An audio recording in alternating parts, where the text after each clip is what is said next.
Heidi, How the World Discovered Logic, by Shenefelt and Heidi White. This is a book summary. Have you ever wondered why we think the way we do? Why we argue, debate, and try to prove our points? Why, in a courtroom, the difference between guilt and innocence rests on carefully structured arguments? Why, in science, every great discovery must be proven step by step? Why, even in everyday life, you find yourself justifying your choices, weighing possibilities, and drawing conclusions? Athenian agora buzzing with heated debates, Aristotle scribbling notes under a tree, medieval scholars disputing in candlelit halls, an Enlightenment thinker pacing in a dimly lit study, Alan Turing feeding punch cards into an early computer. It may seem like second nature to us now, but there was a time when truth was a battlefield, where power belonged to the loudest voice, not the most reasoned mind. A time when persuasion ruled over proof, and winning an argument wasn't about being right, it was about being convincing. But something changed. Somewhere, someone asked a simple but profound question. How do we know what is actually true? And from that moment on, the world would never be the same. Logic isn't just a tool, it's the invisible force behind civilization itself. From the courtrooms of ancient Athens to the algorithms shaping artificial intelligence, it is the foundation of every great intellectual leap in human history. And it all started with a single powerful idea: if A, then B. Buckle up, because today we're diving into one of the most powerful forces in human history, the power of reasoning. This is the story of how logic changed everything, forever. Act 1, the birth of logic, Greece and the power of argument. Imagine a world where words are more powerful than swords, where a carefully crafted argument could decide the fate of nations, where ideas, not armies, determined who held power. This was ancient Athens, a city unlike any other, a place where democracy was born, and with it, a new kind of battle, not one fought with weapons, but with logic. But something troubled a young thinker named Aristotle. The great city was alive with debate, yet something was missing. People were swayed by powerful speeches, but did those speeches always lead to truth? Could persuasion be separated from reason? Could arguments be measured, tested, and proven? For Aristotle, the answer was clear. Words alone were not enough. Truth needed a structure, a system that could separate valid reasoning from clever deception. And so, he began to construct the very foundation of logical thought, a framework that would endure for millennia.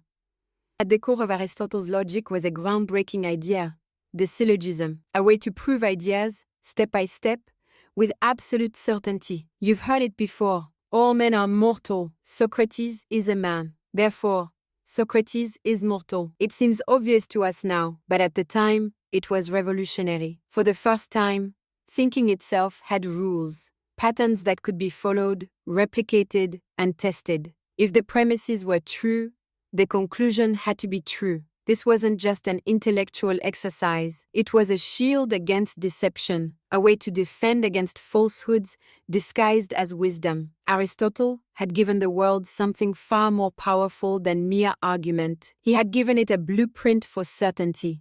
Little did he know, his ideas would spread beyond Athens, beyond Greece, beyond his own lifetime.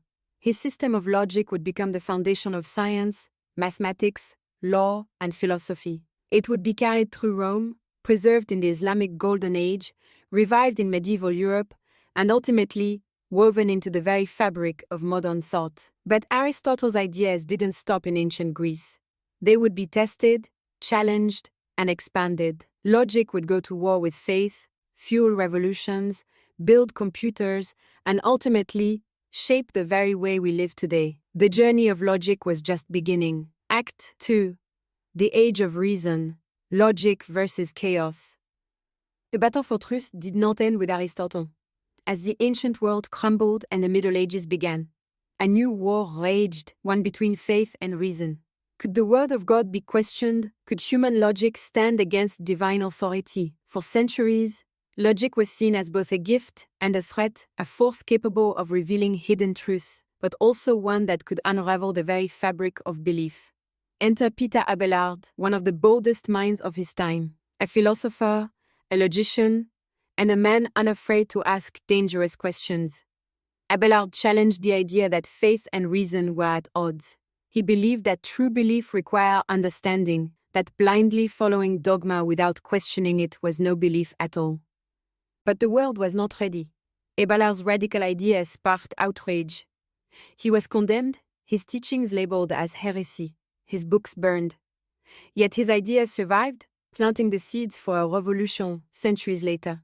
As the world entered the Renaissance, logic was no longer confined to cloistered halls. It was unleashed into the world.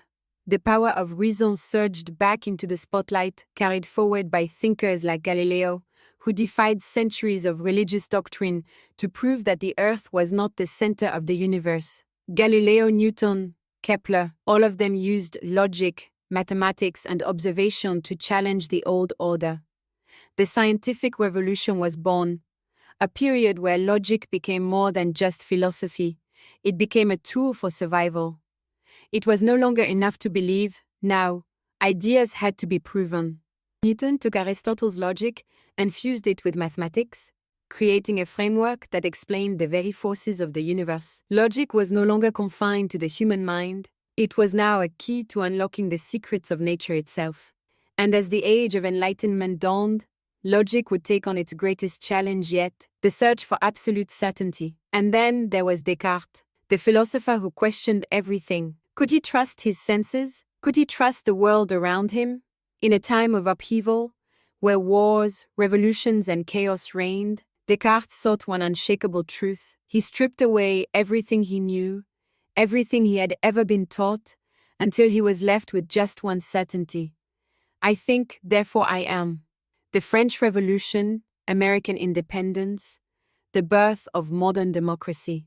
This idea that reason, not divine authority, should govern human thought, sparked the political revolutions that shaped the modern world. The age of reason had begun, and logic was now the foundation of everything: science, government, philosophy, and human rights. But what if logic wasn't just a tool for philosophers and scientists? What if it could be something more? What if logic could think for itself?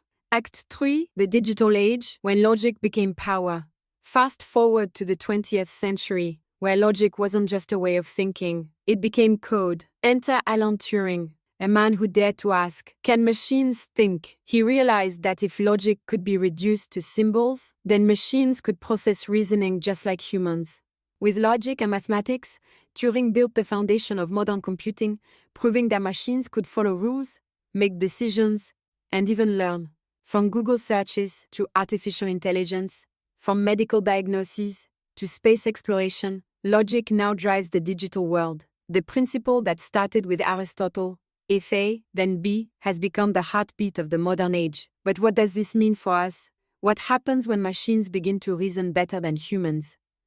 When logic becomes power, who controls it? The next time you make a decision, remember this: every argument, every debate, every scientific breakthrough, every law, and even the technology in your pocket all follow the same ancient pattern. Logic isn't just an academic exercise, it's the foundation of everything. And now, the question is, what happens next? What will we build with the power of reasoning? And what will we become when logic shapes our future? So what's the next great logical discovery? Maybe it starts with you.